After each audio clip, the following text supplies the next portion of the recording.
نعم، يعني أنتم الآن في مرحلة التخطيط. بالضبط. نعم نعم، شكرا جزيلا دكتور. لا. Okay, Roland, now the floor is for you. I think you can start with your presentation now.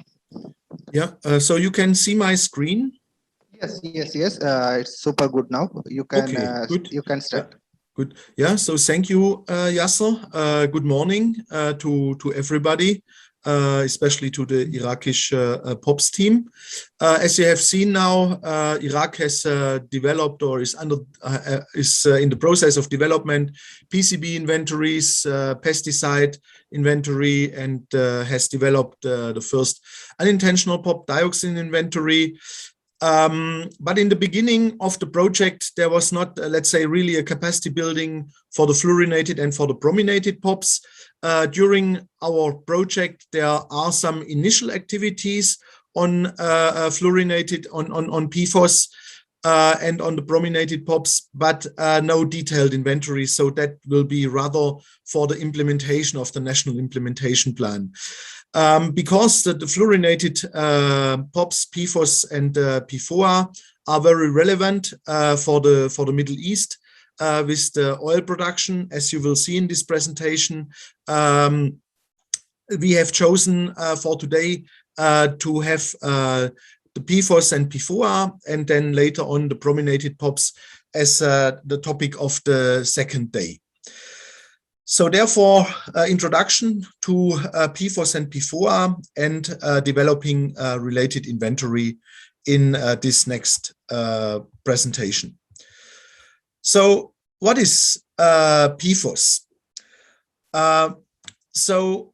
PFOS is perfluorooctanoic sulfonic acid, which is a fully fluorinated substance, which is commonly used as a salt. So therefore, in the listing, it's listed as a PFOS, it's salts, and PFOS-F, and is incorporated into larger molecules or polymers. These are then called PFOS-related substances. From PFOS, you can produce all PFOS-related substances. So therefore, by the listing of PFOS-F, in the Stockholm Convention, the idea and aim was to restrict all PFOS-related substances. PFOS is very persistent and has a capacity to undergo long-range transport and also fulfills the Stockholm Convention toxicity criteria. Therefore, it has been listed. And actually, these fluorinated POPs are more persistent than other POPs because the fluorine carbon bond is more strong than the chlorine carbon or the chlorine bromine, the carbon bromine bond.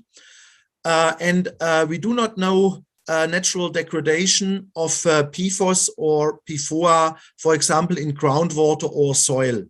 So therefore, these substances might be around for thousands of years when you have a contamination in the environment. On the other hand, PFOS and related substances are the best surface active compounds humanity has ever invented. And therefore, they are used in a wide range of industrial applications, but also applications of daily life, because they are water repellent and fat repellent at the same time. So in total, there are 165 PFOS related substances. And these are substances which contain this moiety.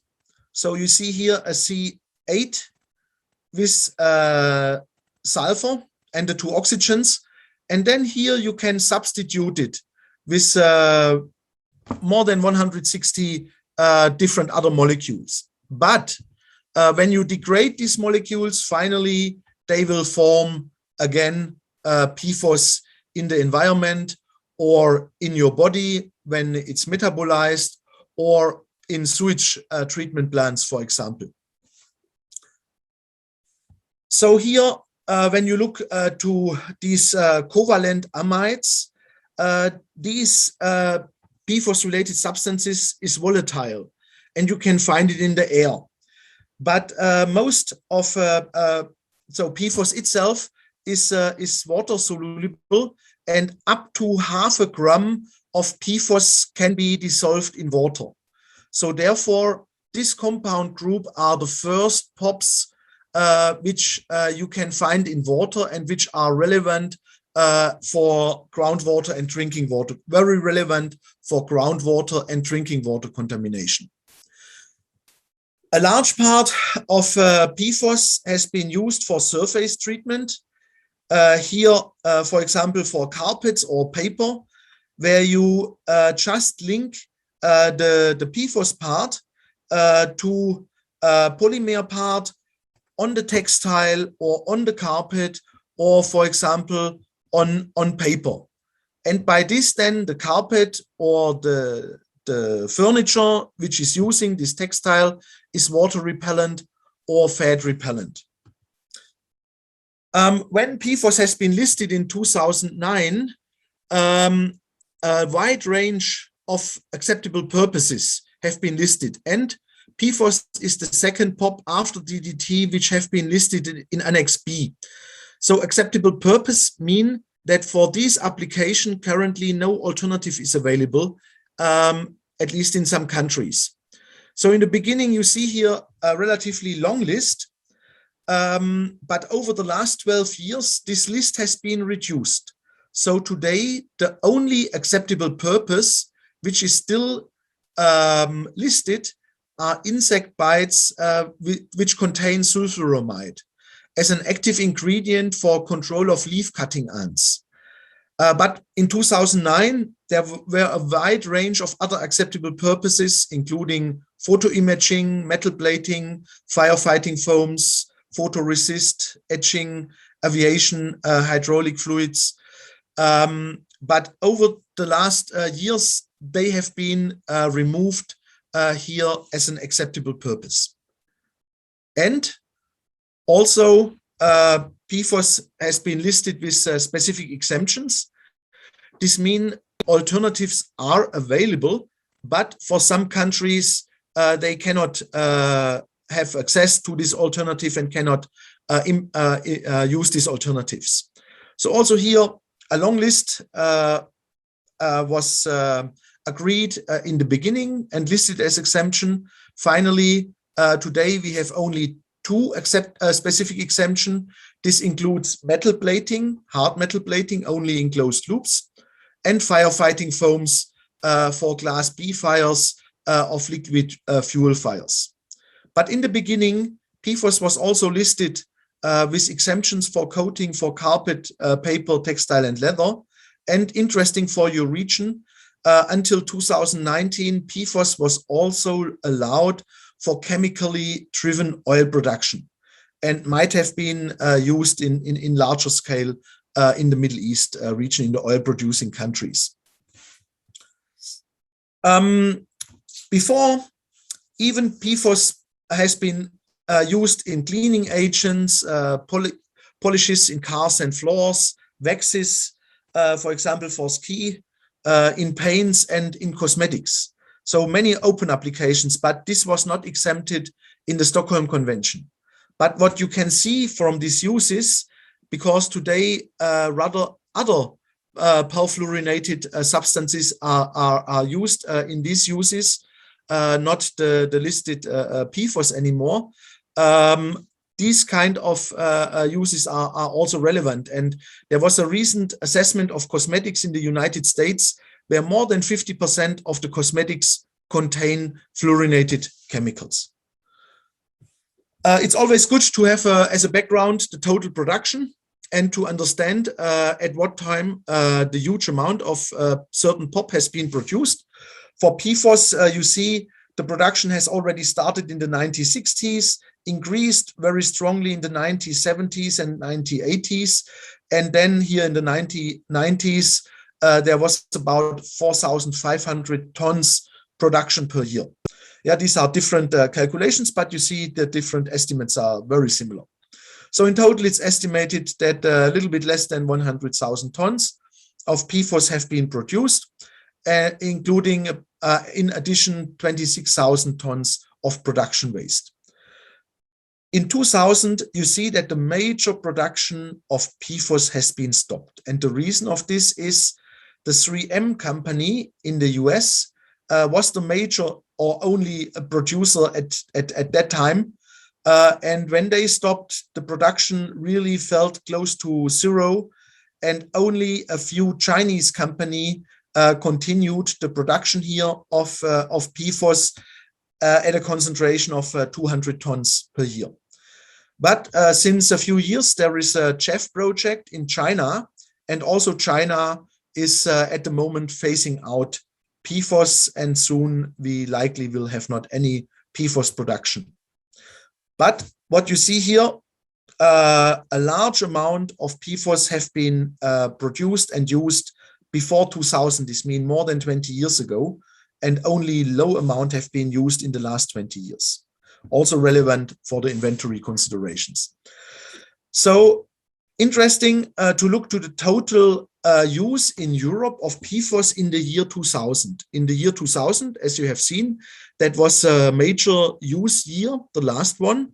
And you see here that more than 90% of all the PFOS in Europe has been used for coating of textiles like carpets, furniture, and coating of paper. And only a smaller amount have been used here, for example, for firefighting foam, or let's say also 10 tons were used for plating. So this sees, okay, this coating of textiles and carpets is relevant, while you will, when you look in the last 10 years of discussion, the main discussion focus here on firefighting foam, because that was a big driver of contamination of the environment, as we will see, but we need to also consider this surface treatment. And PFOS is only a small part of the whole PFAS story. PFAS and related substances are a member of the larger family of perfluoroalkyl substances, so-called PFAS. So with PFOS, you have here 8 carbon and a sulfate group at the end. But you can also have shorter carbon chain. So by this, you can produce other PFAS. Or you can put here, instead of the sulfate group, a carboxy group. And by this, you have then the acids, which is also a large group of PFAS. Or you can put here a hydroxy group. So what has happened in the last years was that the carbon 8 chain of the acid has also been listed as a POP in the Stockholm Convention in 2019. That is PFOA and related substances. And just this year, Canada has proposed long chain acids with carbon 9 to carbon 20 chain in the POP reviewing committee for assessment if these are also POPs. And in 2022, the perfluorohexane sulfonate, PFHEXS, will be listed, or is will be decided by the Conference of Parties if it will be listed in the Stockholm Convention. So you see here that at the moment much is ongoing in the Stockholm Convention in respect to these PFAS, including new listings. And in SciChem, the strategic approach of international chemical management, all PFAS are issues of concern. Additionally, the European Union and the PFAS research community is suggesting to manage all PFAS as a group. I will come to this later on. So when PFOA was listed in 2019, it was also listed with several specific exemptions. This means PFOA was listed in Annex A, not in B. And the major exemptions are, or the listed exemptions are, firefighting foams, photolithography, photographic coatings, textiles for oil and water repellency, especially for the protection of workers. Then certain medical devices, manufacturing of fluorinated polymers, manufacturing plastic accessories, and manufacturing of wires. So one major application here, you know, is these PFT or also Teflon surface treated frying pans, for example, or for the muffin cups. Shortly to the health effects and bioaccumulation of PFOS, PFOA.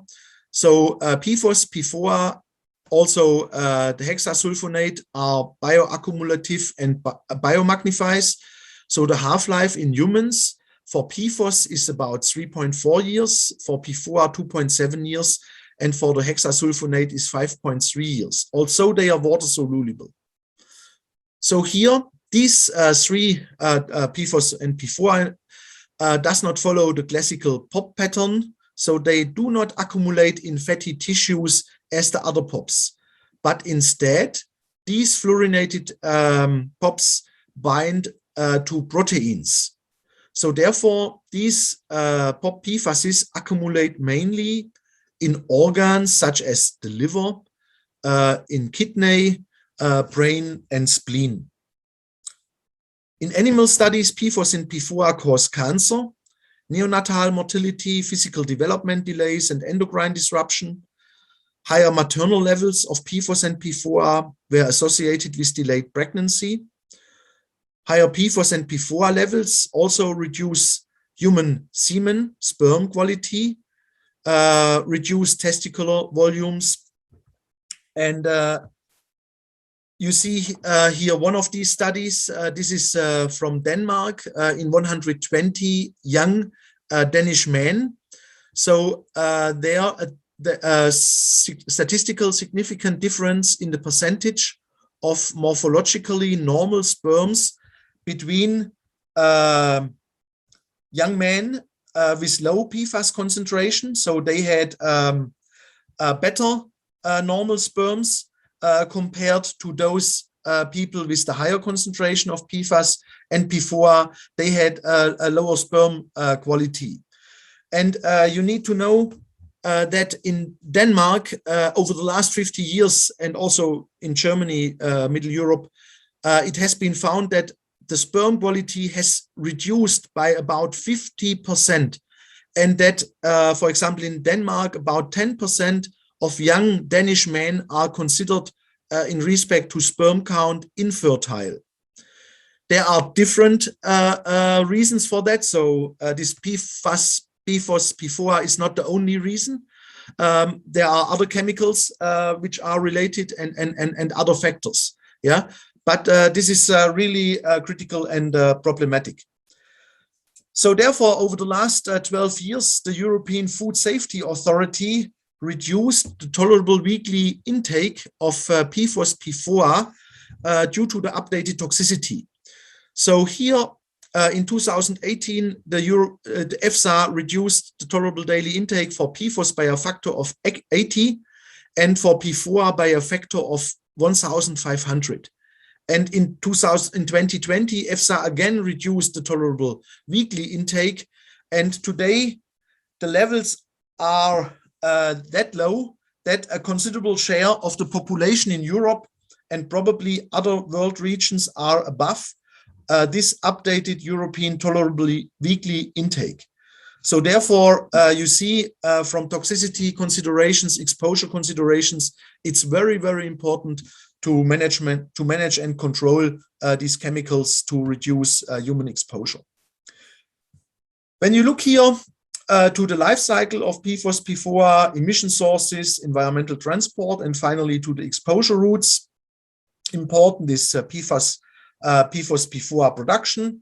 You do not have in the Middle East, but PFOS use in the production can be carpet production, can be chromium plating, the use of firefighting foams. And from there, you get, from the products, you get emissions to the environment. Yeah, But from all sources, finally, you get reservoirs like landfills and contaminated sites. And like I said, now we have the first POP, which also have a direct exposure from the aquatic to the human drinking water.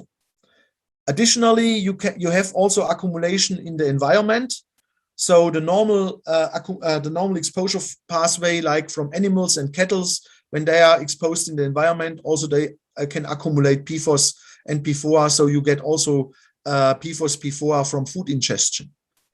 And for the first time, for a POP, also we have a POP which accumulate in plants, because they are water soluble. So therefore, when you use irrigation water, which contain PFOS and other PFAS, they can finally go to the plant, and we have for the first time accumulation in plant and additionally food exposure from plant diet.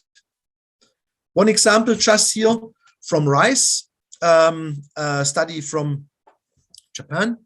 So here they showed the details and analyzed the details how PFOS, PFOA, and other PFAS are accumulating in rice, at what positions in rice they are accumulating, to understand where is the risk, and how to assess also agricultural fields.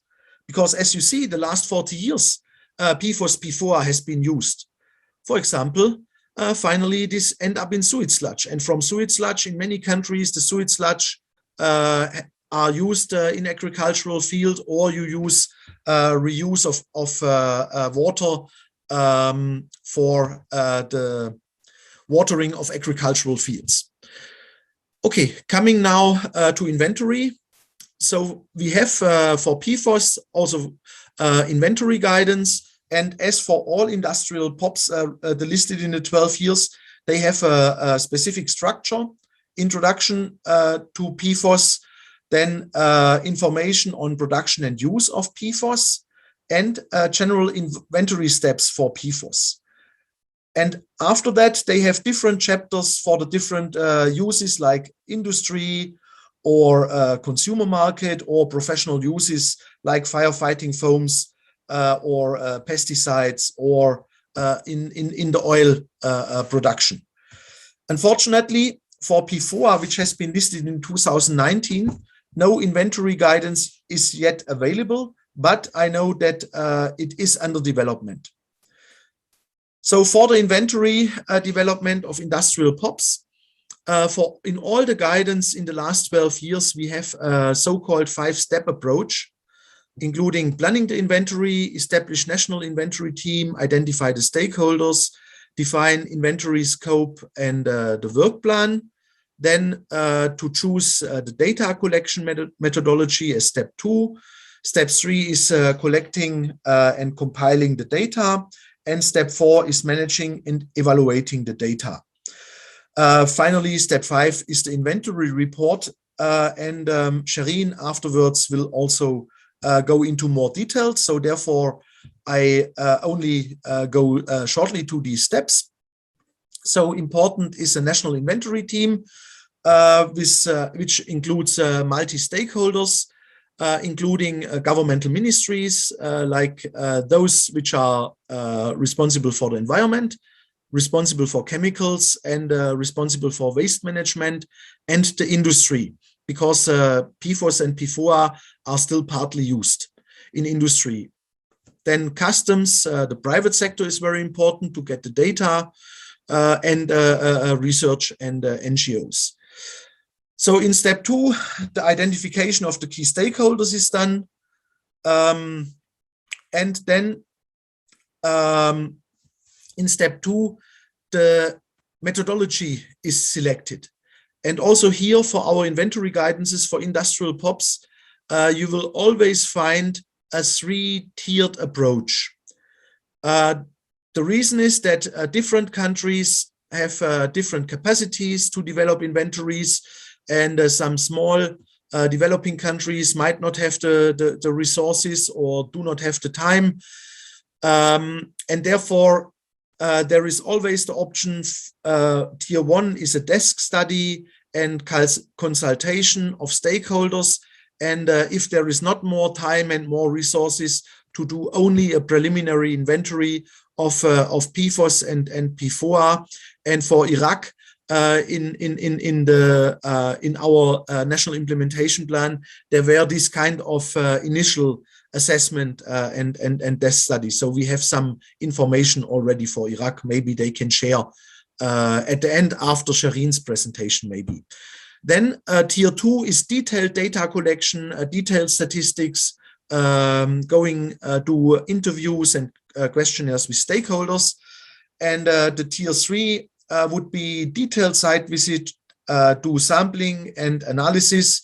And often for developing countries, this is not possible because there is no analysis of PFOS and PFOA. So many developing countries at the moment cannot do this third tier. But I think for Iraq in the NIP implementation, for sure we should come to the tier 2, and maybe in cooperation with KISO or another laboratory, there could also be done a certain analysis, but that will be later. So then collecting, compiling the data. Here, PFOS is used in industrial sectors, in consumer market, in the professional use areas. Important also to look to waste management. For example, where does the synthetic carpets go? How are they treated? Are they recycled? And very important, as you will see, contaminated sites. So short overview on the uses which I consider relevant for PFOS, PFOA, and also the related stocks. The first one are firefighting foams, important for your region and still in use. For PFOS, then also for PFOS metal plating, hard metal plating, or possibly other metal plating. This need to be assessed for a country. Then to check if it's used as a pesticide or insect bites. You do not have leaf cutting ants, but maybe there could be other pesticide use of PFOS-related substances. Then synthetic carpets, maybe they can still be stocks. Also leather, textile, and paper, where PFOS is not used today, but maybe still from the historic use, there might be some stocks. Then for PFOA, the listed exemption, especially photo imaging, photoresist, photo masks, and certain medical devices, and manufacturing of plastic accessories and manufacturing of fluorinated polymers. So, for example, the exemption for fluorinated polymers, actually, this suggestion came from Iran. So it seems that, for example, Iran has a production of these fluorinated polymers. And therefore, I think it's important also to check for other countries in the Middle East, including Iraq, if there is certain manufacturing of such fluorinated polymers. Then for PFOA relevant are textiles to assess, and also firefighting foams. So in this data gathering, when you look to these different areas, first you need to, let's say, educate yourself, starting with different publications, so highlighting the inventory guidance and the different POP reviewing committee documents. Then we have developed a guidance on screening of POPs in products, but also you can look to technical and research reports, maybe from the regions, to inventories of other countries, and also to publications in scientific journals. Then, of course, to look to and discuss with organizations which are possibly using these industrial organizations. So here, Shireen will tell you more on this questionnaire approach and the outreach mechanism. So I can skip that here. Then also site inspections and sampling and analysis will be relevant, especially when you come to tier 3 inventory. And I just want to introduce you one inventory from Switzerland. And here Switzerland did not only an inventory, but also they did material and substance flow analysis for PFOS. And I recommend all countries to look to the topic of substance and material flow analysis. And also when you look to the inventory guidances today for industrial POPs, that's also a suggestion for the tier 3 inventory. Because by this kind of approach, you see on one slide what is the issue and what are management issues. So here, the Switzerland did a development of their inventory and found the major uses here: firefighting foams, still products in service life, and they found in the assessment that another major amount is already in landfills in Switzerland. Also, they analyzed their wastewater treatment plants and found, okay, a big part of PFOS is in our wastewater treatment plant coming from service life. They checked also recycling. They checked how much is going into incinerators. And from there, they even assessed, but that's more a research activity then, but maybe an interesting research activity, how these chemicals go into the environment. So I just give you one example of an inventory. This is for firefighting foams because it's so important for your area. This means first to do a preliminary survey for firefighting foams, look to the major stakeholders, invite the major stakeholders for a discussion to see what they know about it and educate them. Then to do data collection from the different firefighting areas which are relevant. So these are all areas where you have actually liquid fuel, yeah, including oil production, oil refineries, but also airports where you store these oil and for refineries. So here really to identify those relevant users and stakeholders. And then also in further investigations, you can identify the national supply chain, means, okay, who is importing these firefighting foams into your country? Or do you have in your country a formulator which is importing just the chemicals and do a formulation of firefighting foams? And in this assessment, also you can assess what alternative foams are used in the countries or in the region where you can substitute PFOS and PFOA containing firefighting foam. And then finally, again, data management to evaluate the data for reasonability, and then finalize the inventory. Important is a work plan. So normally we say you should have about 6 months for the detailed assessment for the use of PFOS in the country and PFOA. But like I said, for PFOA there is no guidance yet, and there was also no pilot project in the Stockholm Convention from any country which have developed PFOA. So therefore, the first step would be here the PFOS assessment and the simplified PFOA assessment. Another important area, because it is exempted still, is the plating industry.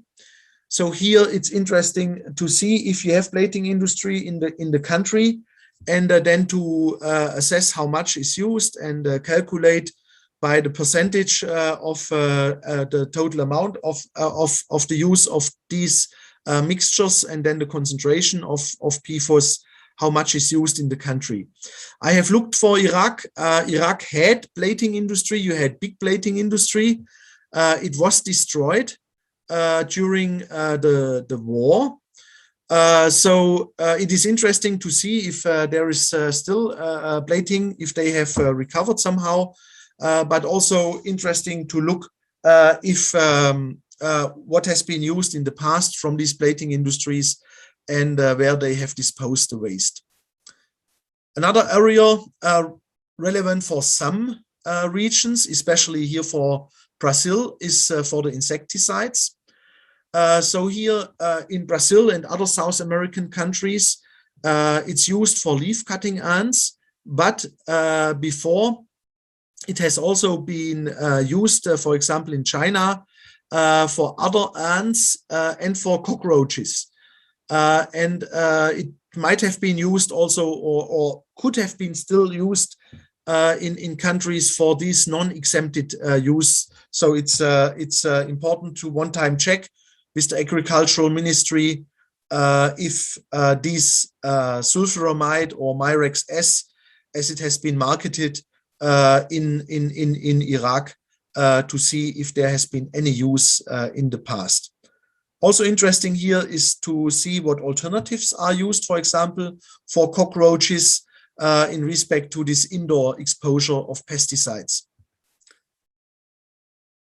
Then to check these stockpiles, especially here for carpets, which has a very long service life of up to 20 years. Maybe in developing countries, these synthetic carpets might be used more than 20 years. And here it's not all the carpets, it's the synthetic carpets, and it is especially the nylon fibers which have been treated in the past. Interesting for the inventory is, let's say there is a simple test. It's the so-called drop test, where you can put a water drop and oil drop on carpets and other textiles, and you see if this drop is has a specific angle and is really repelled by a textile or by a carpet, then this carpet or textile contain at least a PFAS and possibly PFOA related substance. So we have described this in our publication on the Suriname inventory, and also it is described in the Stockholm Convention guidance on monitoring POPs in products and recycling, which you can download from the Stockholm Convention website. So what we see is that today really carpets are still relevant. So from last year there was a study in the United States, and they have found in kindergartens and childcare institutions that there are still carpets which contained PFAS, but the recent carpets they have found, yes, don't contain PFOS anymore. And they have concluded that there is exposure of these children and babies from these carpets in the United States. No other studies from other regions. Then another study here from Europe, a recent study from this year. So it's a study about fast food packaging, including McDonald's, Dunkin' Donuts, Subway, KFC, you name it. They have been evaluated in 6 European countries by 9 NGOs. And they have found that 32 out of 42 fast food packaging tested in laboratory contain PFAS. Yeah, so they have tested for fluorine screening. That's a simple method which indicates that PFAS is used. So they have not confirmed that if it was PFOS or PFOA. Yeah. But you see, okay, so these chemicals are or related chemicals are close by. And what was really interesting, they have evaluated French fries packaging in McDonald's in Czech Republic and French fries packaging from McDonald's in Denmark. And in Denmark, they were without PFAS, and in Czech Republic, they were with PFAS. The reason was that in 2020, Denmark banned the use of PFAS in food contact materials.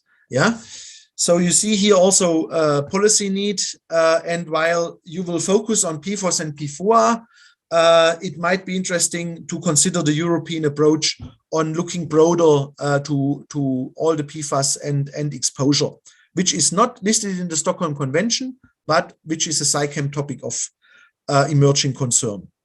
Last not least, potentially PFOS, PFOA contaminated sites, very, very relevant in respect to human exposure, and very relevant because 99% of PFOS have been used in the past, and more than 90% have been used between 1970 to 2000.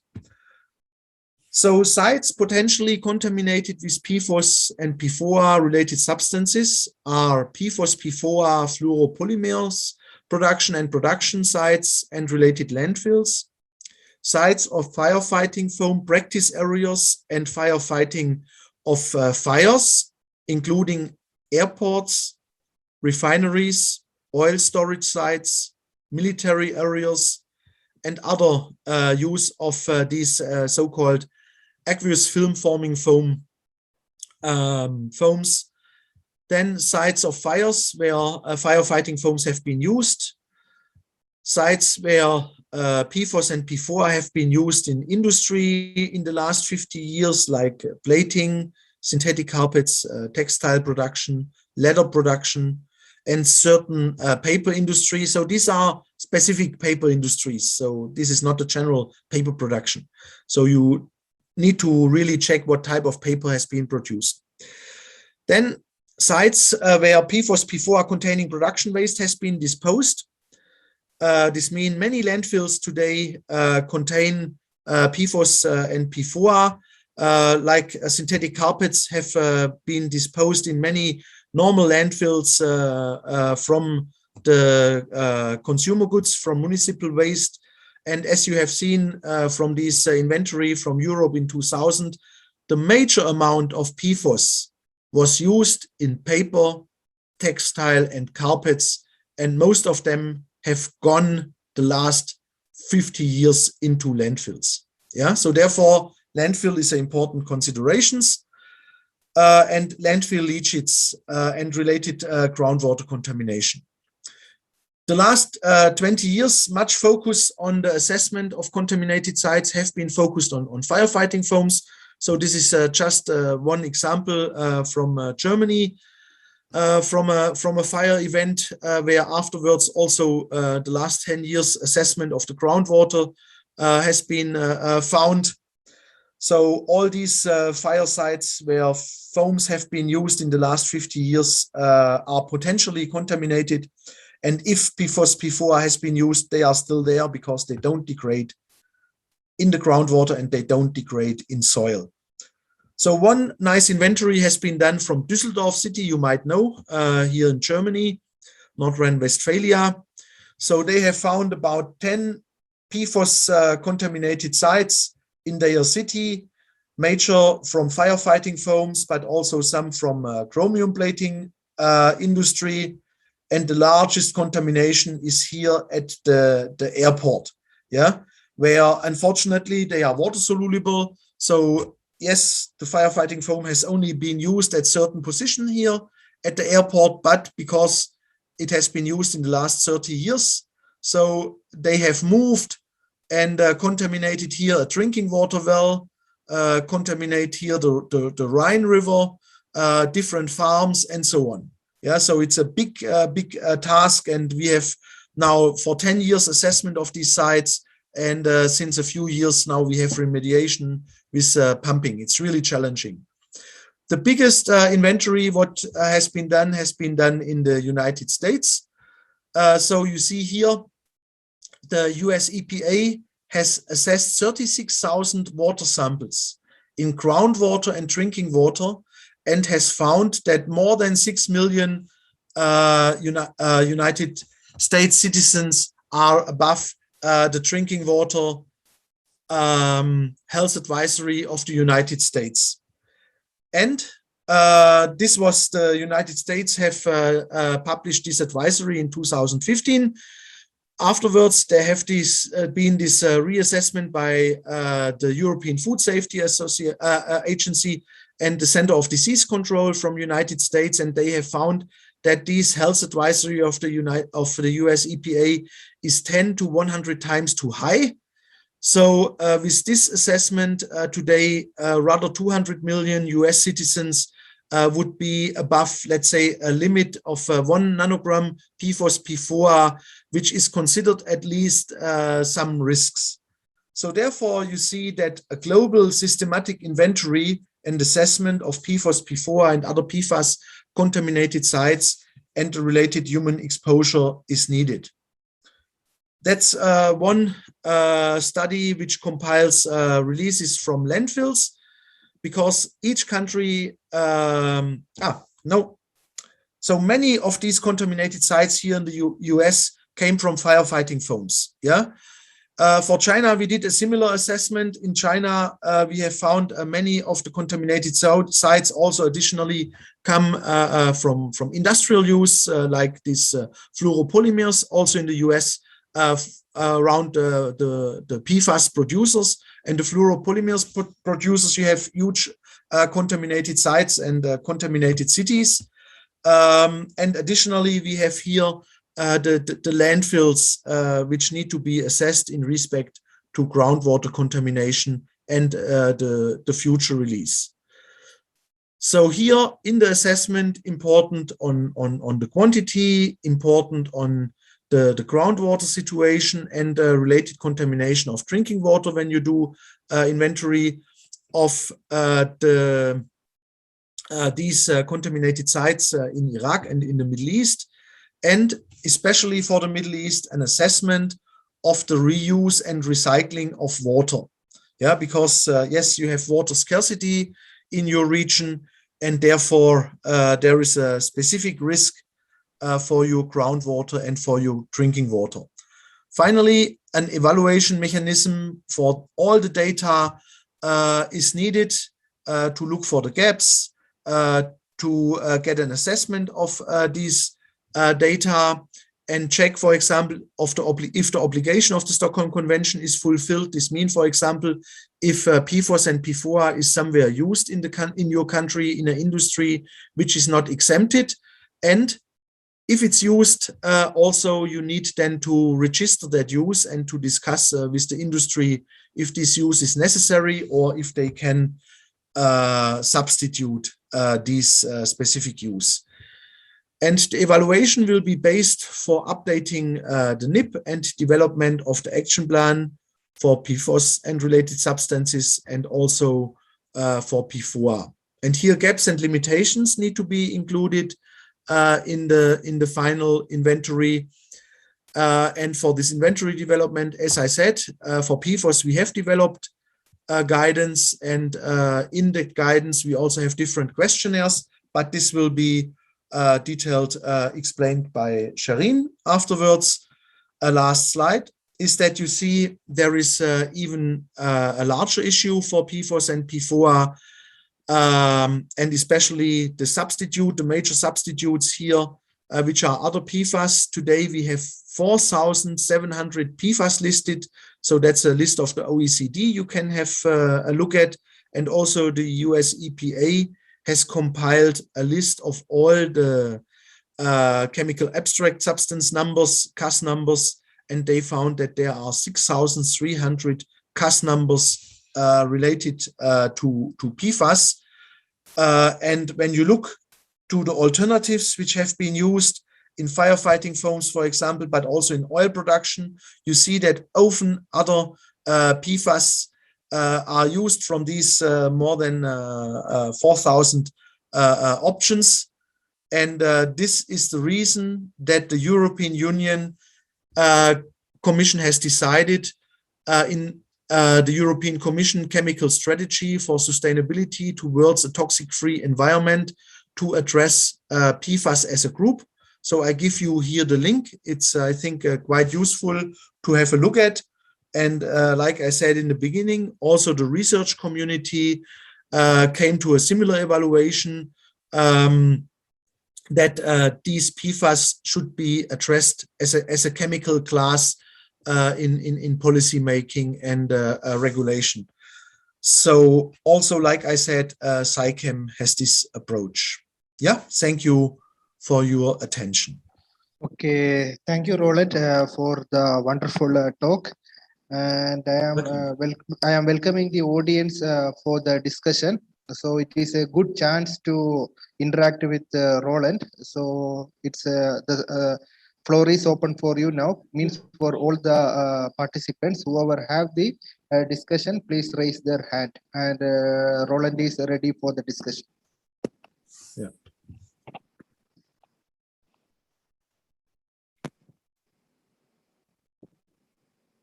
If there is not an immediate reaction, maybe Hassan, if you are there, you could maybe tell a little bit what is the current situation in Kisa in respect to the development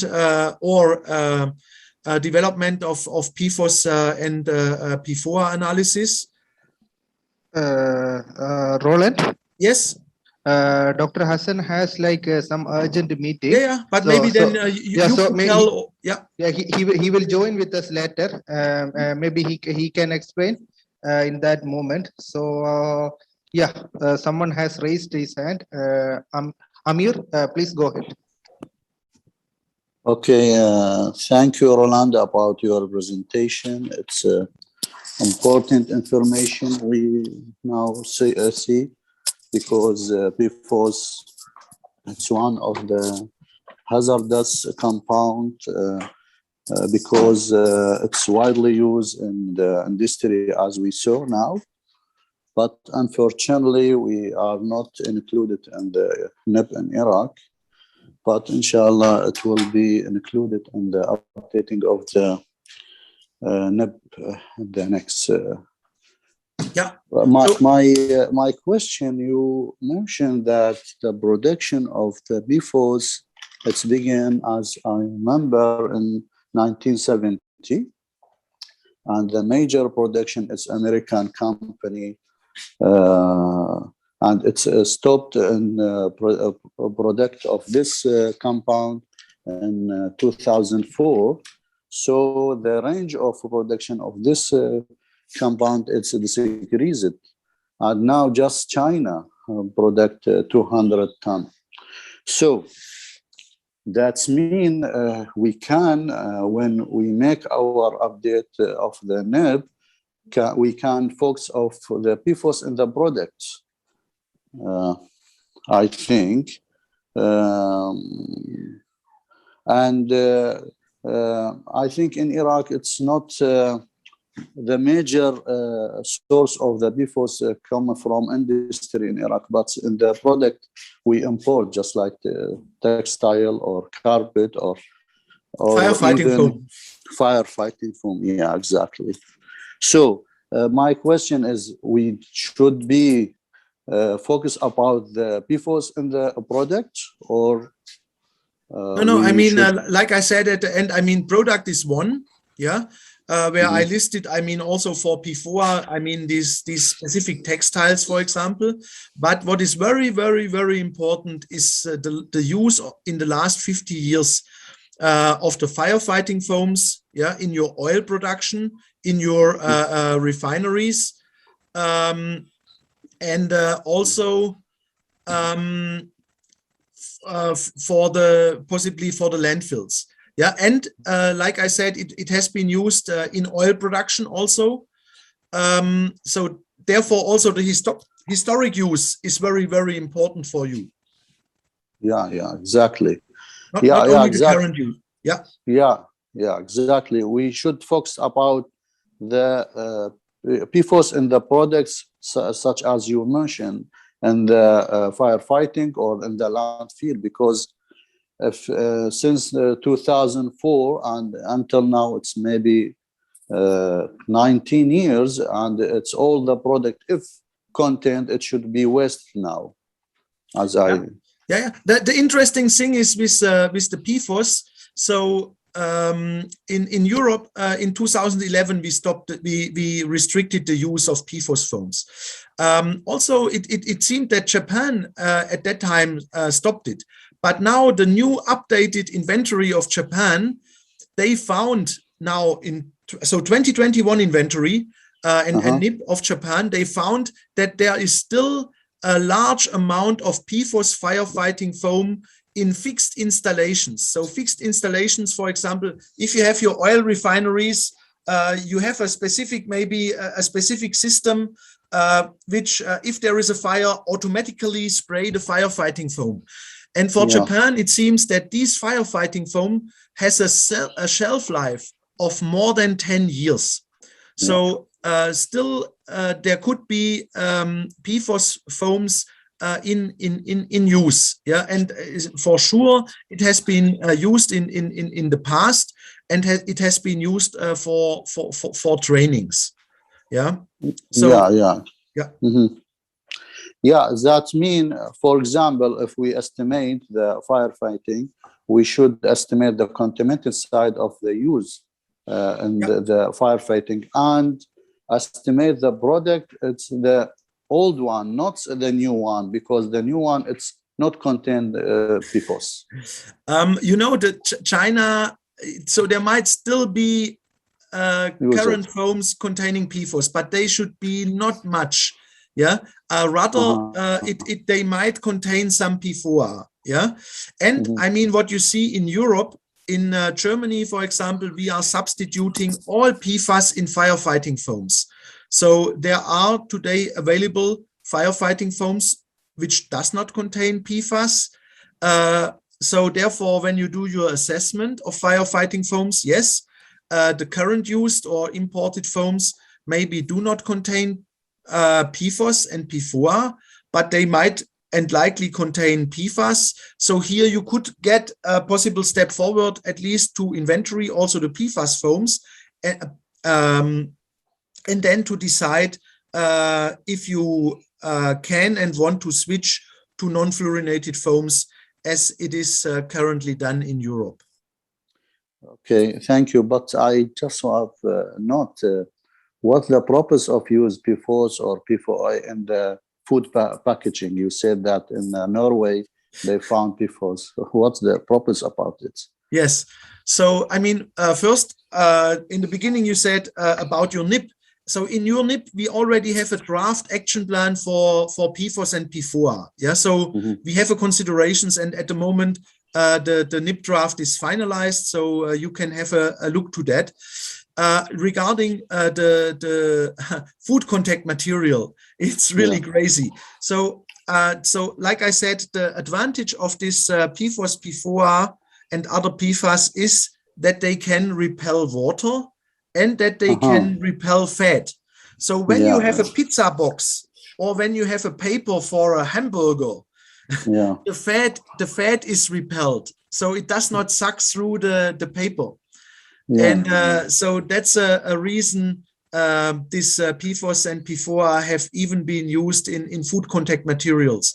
But as you see with Denmark, of course, you can prohibit it completely. I mean,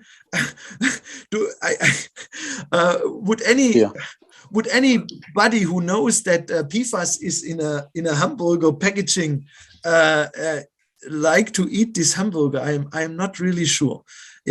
So I mean, it is possible. I mean, first of all, alternatives are available, and second, I don't really mind if there is some fat going through the paper. Okay, thank you, Ronald. Welcome. Okay, thank you. Is there is no more discussion? I think you can put it in the chat. No problem. So he will be here.